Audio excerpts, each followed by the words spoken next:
ഓം ശ്രീ ഗുരുഭ്യോ നമ. ഓം ഗംഗണപതി നമ. ഓം സരസ്വതി നമ. ഓ നമോ ഭഗവതി വാസുദേവായ. ഓ ശ്രീകൃഷ്ണ പരമാത്മനെ നമ. എല്ലാവർക്കും കൃഷ്ണകൃപ ചാനലിലേക്ക് സ്വാഗതം. ഭഗവത്ഗീത ഗദ്യരൂപത്തിലുള്ള അധ്യായം 1 വിഷാദം. ധൃതരാഷ്ട്ര ചോദിക്കുന്നു: ധർമ്മത്തിൻ്റെ വിളനിലമായ കുരുക്ഷേത്രത്തിൽ യുദ്ധോത്സുകരായി മുഖാമുഖം നേരിട്ടെതിർത്ത എൻ്റെ സൈനികരും പാണ്ഡവരും എന്തെല്ലാമാണ് ചെയ്തത്? പറയൂ സഞ്ജയ. അപ്പോൾ സഞ്ജയൻ മറുപടി പറഞ്ഞു: പാണ്ഡവരുടെ സൈന്യവ്യൂഹത്തെ കണ്ട ദുര്യോധന രാജാവ് ദ്രോണാചാര്യരെ സമീപിച്ചുകൊണ്ട് പറഞ്ഞു: ആചാര്യ, അങ്ങയുടെ ശിഷ്യനും ബുദ്ധിമാനും ദ്രുപദപുത്രനുമായ ധൃഷ്ടദ്യുമ്നൻ അണിനിരത്തിയ പാണ്ഡവ സൈന്യവ്യൂഹത്തെ നോക്കൂ. യുദ്ധത്തിൽ ഭീമനോടും അർജുനോടും തുല്യന്മാരും വില്ലാളി വീരന്മാരുമായ പലരും ആ സൈന്യത്തിലുണ്ട്.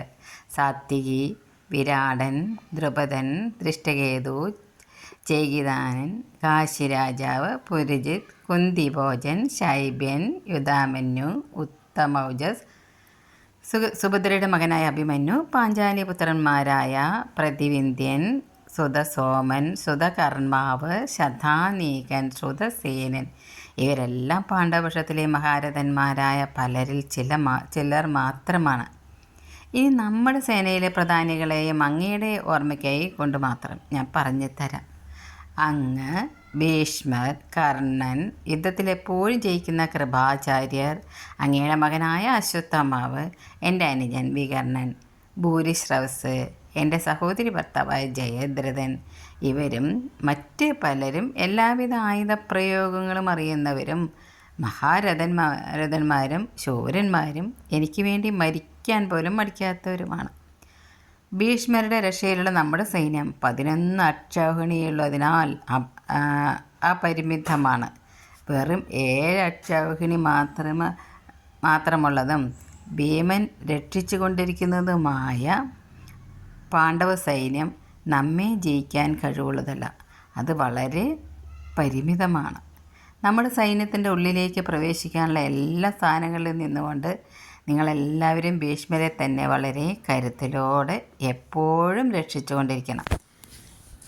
ഇങ്ങനെ ദുര്യോധനൻ പറഞ്ഞപ്പോൾ കുരുവൃദ്ധനായ ഭീഷ്മ പിതാമഹൻ അങ്ങയുടെ മകന് സന്തോഷം വരുമാറ് ഉച്ചത്തിൽ സിംഹനാദം ചെയ്തുകൊണ്ട് ശംഖ് വിളിച്ചു. അതോടെ ശംഖ്, പെരുമ്പറ, പണവം, ആനകം, ഗോമുഖം മുതലായ വാദ്യങ്ങളെ ഇരു സൈന്യങ്ങളുമുള്ളവർ മുഴക്കാൻ തുടങ്ങി. ആ ശബ്ദകോലാഹലം യുദ്ധക്കളം മുഴുവൻ മാറ്റൊലുകൊണ്ടു. അനന്തരം വെള്ളക്കുതിരകളെ പൂട്ടിയ വലിയ തേരിൽ നിന്നുകൊണ്ട് ശ്രീകൃഷ്ണനും അർജുനനും ദിവ്യങ്ങളായ ശംഖുകളെ വിളിച്ചു. ഋഷികേശനായ ഭഗവാൻ പാഞ്ചജന്യത്തിനെയും ധനഞ്ജയൻ ദേവദത്തത്തെയും യുദ്ധത്തിൽ ഭയങ്കര കർമ്മങ്ങളെ ചെയ്യുന്ന ഭീമസേനൻ പൗണ്ഡ്രം എന്ന മഹാശംഖത്തെയും ഒഴുക്കി. യുധിഷ്ഠിരൻ അനന്തവിജയത്തെയും നകുലൻ സുഘോഷത്തെയും സഹദേവൻ മണിപുഷ്പകം എന്ന ശംഖിനെയും വിളിച്ചു. വില്ലാളി വീരനായ കാശിരാജാവ്, മഹാരഥനായ ശിഖണ്ഡി, ധൃഷ്ടദ്യുമ്നൻ, വിരാടരാജാവ്, സാത്വികി, ദ്രുപദൻ, പാഞ്ചാലിപുത്രന്മാർ, അഭിമന്യു എന്നിവരും അവരവരുടെ ശംഖുകളെ വീണ്ടും വീണ്ടും ഉച്ചത്തിൽ വിളിച്ചു. പാണ്ഡവസേനയിലുള്ളവരുടെ ആ ശംഖനാദം ഭൂമിയെയും ആകാശത്തെയും കൊള്ളിച്ചുകൊണ്ട് അങ്ങയുടെ പുത്രന്മാരുടെ ഹൃദയങ്ങളെ പിളർന്നു. മാരുതിയാകുന്ന കൊടിയ അടയാളത്തോടു കൂടിയ അർജുനൻ യുദ്ധസന്നദ്ധരായി നിൽക്കുന്ന ധാർത്തരാഷ്ട്രന്മാരെ കണ്ടതോടെ വില്ല് ഉയർത്തിപ്പിടിച്ചുകൊണ്ട് സാരഥിയായ ശ്രീകൃഷ്ണനോട് പറഞ്ഞു: ഭഗവാനെ, 2 സൈന്യങ്ങളുടെയും മധ്യത്തിൽ എൻ്റെ തേരൊന്നു കൊണ്ട് നിർത്തിയാലും ദുർബുദ്ധിയായ ദുര്യോധനൻ്റെ പ്രിയത്തിനായി യുദ്ധത്തിനൊരുങ്ങി വന്നവർ ആരെല്ലാമാണെന്ന് ഞാനൊന്ന് നല്ല പോലെ നോക്കിക്കാണട്ടെ. അർജുൻ്റെ അപേക്ഷയെ മാനിച്ച് ഭഗവാൻ 2 സൈന്യങ്ങൾക്ക് നടുവിൽ ഭീഷ്മ ദ്രോണാദികൾക്ക് അഭിമുഖമായി തേരിനെ കൊണ്ടു നിർത്തി. പാർത്ഥ, യുദ്ധത്തിന് വന്ന കൗരവരെ നോക്കി കണ്ടാലും എന്നരുളി ചെയ്തു. അർജുനൻ 2 സൈന്യങ്ങളിലും തനിക്ക് അടുത്ത ബന്ധുക്കളായ പലരെയും കണ്ടു. അച്ഛൻ്റെയും മുത്തച്ഛൻ്റെയും സ്ഥാനത്തുള്ളവർ, ആചാര്യന്മാർ, അമ്മാമ്മന്മാർ, സഹോദരന്മാർ, പുത്രന്മാർ, പൗത്രന്മാർ, ഭാര്യാപിതാക്കന്മാർ, സ്നേഹിതന്മാർ എന്നിവരുടെ നിലയുള്ള പലരെയും കണ്ടു. അതോടെ അർജുനൻ വല്ലാത്ത ദയയ്ക്ക് അടിമപ്പെട്ടവനായി തീർന്നു. വിഷാദമഗ്നായി ഭഗവാനോട് പറയാൻ ആരംഭിച്ചു. ഭഗവാനേ കൃഷ്ണ, യുദ്ധസന്നദ്ധരായി വന്നിരിക്കുന്ന ഈ സ്വജനങ്ങളെ കാണുമ്പോൾ എൻ്റെ ശരീരം തളരുന്നു, വായ വരളുന്നു, ദേഹത്തിൽ രോമാഞ്ചവും വിറയലും അനുഭവപ്പെടുന്നു. ഗാണ്ഡീവം വില്ല് കയ്യിൽ നിന്ന് ഊർന്നു വീഴുന്നു. ശരീരത്തിലെ തൊലി ചുട്ടുനീറുന്നു. ശരിക്കും നിൽക്കാൻ പോലും എനിക്ക് സാധിക്കുന്നില്ല. എൻ്റെ മനസ്സ് വല്ലാതെ ഭ്രമിക്കുന്നു. അനേകം ദുർനിമിത്തങ്ങളെയും ഞാൻ കാണുന്നു. സ്വജനങ്ങളെ യുദ്ധത്തിൽ കൊല്ലുന്നത് കൊണ്ട് യാതൊരു ശ്രേയസ് ഞാൻ കാണുന്നില്ല. എനിക്ക് ജയവും വേണ്ട, രാജ്യവും വേണ്ട.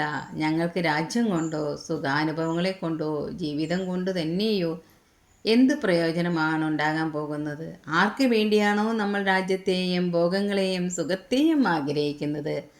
ആ ഗുരുനാഥന്മാരും പിതസ്ഥാനീയരും പുത്രന്മാരും പിതാമഹന്മാരും അമ്മമാരും ഭാര്യാപിതാക്കന്മാരും പൗത്രന്മാരും ഭാര്യാസോദരന്മാരും സോദരീ ഭർത്താക്കന്മാരും ബന്ധുക്കളായി ഇവരെല്ലാം ധനത്തെയും പ്രാണനെ തന്നെയും ത്യജിക്കാൻ തയ്യാറായിട്ടാണ് യുദ്ധത്തിന് ഒരുങ്ങി നിൽക്കുന്നത്. ത്രൈലോക്യാധിപത്യം തന്നെ കിട്ടുമെന്ന് വന്നാൽ പോലും ഞാൻ ഇവരെ കൊല്ലാൻ ഉദ്ദേശിക്കുന്നില്ല. പിന്നെയല്ലേ ഈ നിസ്സാരമായ രാജ്യത്തിന് വേണ്ടിയിട്ട് ധൃതരാഷ്ട്രപുത്രന്മാരായ ഇവരെ കൊന്നിട്ട് നമുക്ക് എന്ത് പ്രീതിയാണ് ഉണ്ടാവുക? ദുര്യോധനാദികൾ ആദതായികളാണെങ്കിൽ കൂടി അവരെ കൊന്നാൽ പാപമാണ് നമ്മളെ ബാധിക്കുക. ആഹാരത്തിൽ വിഷം ചേർത്ത് കൊടുക്കുന്നവർ, ഗൃഹത്തിൽ തീ വയ്ക്കുന്നവർ, ആയുധം ധരിച്ചു കൊല്ലാൻ വരുന്നവർ, ധനത്തെ അപഹരിക്കുന്നവർ, ഭാര്യയെയും കൃഷിസ്ഥലത്തെയും തട്ടിപ്പറിക്കുന്നവർ, ഈ 5 കൂട്ടരാണ് ആദതായികൾ എന്ന് പറയുന്നത്. അതിനാൽ ബന്ധുക്കളായ ഈ ധാർത്തരാഷ്ട്രന്മാരെ നമ്മൾ കൊല്ലുന്നത് ശരിയല്ല. സ്വജനങ്ങളെ കൊന്നാൽ നമുക്ക് എങ്ങനെയാണ് സുഖികളായി തീരാൻ കഴിയുക? ലോപം മൂലം വിവേകം തീരെ നഷ്ടപ്പെട്ട അവർ കൊല്ലം ധൃതരാഷ്ട്രപുത്രന്മാരായ ഇവരെ കൊന്നിട്ട് നമുക്ക് എന്ത് പ്രീതിയാണ് ഉണ്ടാവുക? ദുര്യോധനാദികൾ ആദതായികളാണെങ്കിൽ കൂടി അവരെ കൊന്നാൽ പാപമാണ് നമ്മളെ ബാധിക്കുക. അതിനാൽ ബന്ധുക്കളായ ഈ ധാർത്തരാഷ്ട്രന്മാരെ നമ്മൾ കൊല്ലുന്നത് ശരിയല്ല. സ്വജനങ്ങളെ കൊന്നാൽ നമുക്ക് എങ്ങനെയാണ് സുഖികളായി തീരാൻ കഴിയുക? ലോപം മൂലം വിവേകം തീരെ നഷ്ടപ്പെട്ട അവർ കുലം ക്ഷയിക്കുന്നതുകൊണ്ടുണ്ടാകുന്ന ദോഷത്തെയും ദ്രോഹം കൊണ്ട് സംഭവിക്കാൻ പോകുന്ന പാപത്തെയും അറിയുന്നില്ലെങ്കിലും കുലം ക്ഷയിച്ചാലുണ്ടാകുന്ന ഭവിഷ്യത്തിനെ നല്ലപോലെ അറിയുന്ന നമ്മൾ ഈ പാപകർമ്മത്തിൽ നിന്ന് നിവർത്തിക്കാൻ ശ്രമിക്കാതിരിക്കുന്നത് ഉചിതമാണോ? കുലം നശിച്ചാൽ പരമ്പരയായി ആചരിച്ചു വരുന്ന കുലധർമ്മങ്ങളും നശിക്കും. ധർമ്മം നശിച്ചാൽ എങ്ങും അധർമ്മം വ്യാപിക്കും. അധർമ്മം ബാധിച്ചാൽ കുലസ്ത്രീകൾ ദുഷിക്കും. സ്ത്രീകൾ ചാരിത്രം നഷ്ടപ്പെട്ട് ദുഷ്ടകളായി തീർന്നാൽ ബ്രാഹ്മണ ക്ഷത്രിയൻ വൈശ്യൻ ശൂദ്രൻ എന്നീ 4 വർണ്ണങ്ങൾ അവയുടെ ധർമ്മങ്ങളും പരസ്പരം കൂടിക്കലരലാകുന്ന വർണ്ണസങ്കരം സംഭവിക്കും. വർണ്ണസങ്കരം കുലത്തെയും കുലധർമ്മത്തെയും നശിപ്പിച്ചവരെ നിത്യനരകത്തിലാഴ്ത്തുമെന്നത് സംശയമില്ല.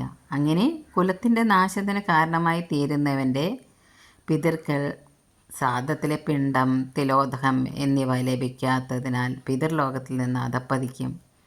വർണ്ണമിശ്രിതത്തെ ഉണ്ടാക്കി കുലധർമ്മത്തെ നശിപ്പിക്കുന്ന പാപികളുടെ ശാശ്വതങ്ങളായ കുലധർമ്മങ്ങളും ജാതിധർമ്മങ്ങളും നശിക്കും. കുലധർമ്മങ്ങളുടെ നാശത്തിന് കാരണക്കാരായ മനുഷ്യർക്ക് നിത്യ നരകവാസമാണ് അനുഭവമെന്ന് ഞാൻ കേട്ടിട്ടുണ്ട്. രാജ്യസുഖത്തിനുള്ള ലോഭം കൊണ്ട് എത്ര വലിയ പാപമാണ് ഞാൻ ചെയ്യാൻ ഒരുമ്പെട്ടത്. കഷ്ടം തന്നെ. ആയുധധാരികളായ ധാർത്തരാഷ്ട്രന്മാർ ആയുധം വെടിഞ്ഞവനും എതിർത്ത് യുദ്ധം ചെയ്യുന്നവനുമായി എന്നെ കൊല്ലുകയാണെങ്കിൽ അതായിരിക്കും എനിക്ക് കൂടുതൽ ക്ഷേമമെന്ന് ഞാൻ വിചാരിക്കുന്നു. മഹാരാജാവേ, ഇങ്ങനെ പറഞ്ഞുകൊണ്ട് യുദ്ധക്കളത്തിൽ വിഷാദവ്യാകുല ചിത്തനായ അർജുനൻ വില്ലും ശരങ്ങളും താഴെയിട്ട് തേർത്തട്ടിൽ ഇരുന്നു. സർവത്ര ഗോവിന്ദനാമസങ്കീർത്തനം. ഗോവിന്ദ ഗോവിന്ദ. സർവം ശ്രീകൃഷ്ണപാദാരവിന്ദാർപ്പണമസ്തു.